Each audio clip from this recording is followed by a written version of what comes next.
sumakit bigla yung ulo ko, yung katawan, hindi po ako makatayo.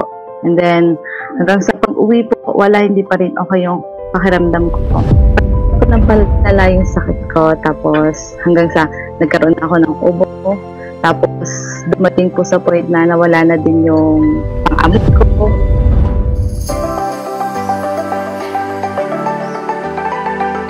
Hi, this is Mary Grace P. Ulanday, 27 years of age, currently living here in Kuwait, and I am a teacher here in Kuwait. May po ng school, so yun po, gumagawa po ako ng mga gawain dito sa school, na may mga projects po na inuwi dito sa bahay. So, yung lifestyle ko po dito sa Kuwait is medyo busy po siya. Unhealthy kasi more on ma-oily food ako, mga fried, yung mga sweets, ganyan.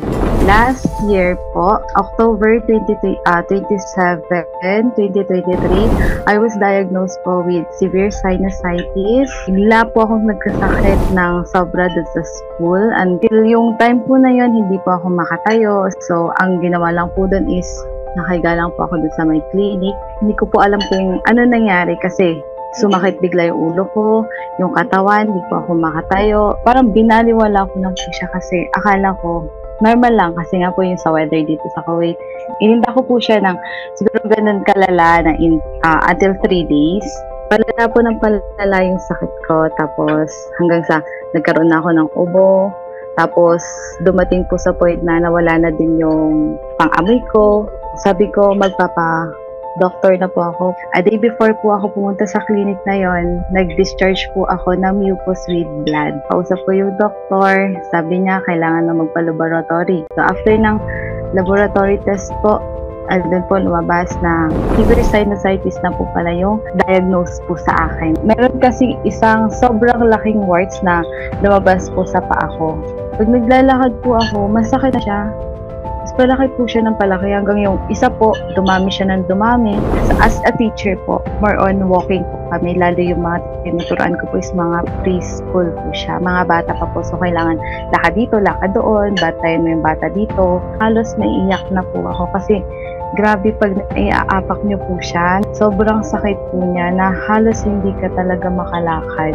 Nireseta po sa akin ng mga gamot, which is malalaki po. Okay naman po yung pakiramdam ko noon. Naging okay siya. And then, after maubos ng gamot, baka bumalik ulit. So, sabi ko, hindi na ako babalik ako. Yung time na yun, dumating po sa akin si JC Organic Barley. So, I discovered JC Organic Barley through online po siya. Kasi matagal na po akong naghahanap ng barley through online. Na-curious ako kasi, ayun, nakalagay po doon na 100% organic siya, and then yung taste niya is good daw. So yun po, trinay ko po siya. Yun, yung first ko po na tinake talaga is yung juice, mas effective po. And then, grabe yung amaze ko kasi yung severe sinusitis ko po that time is, wala na.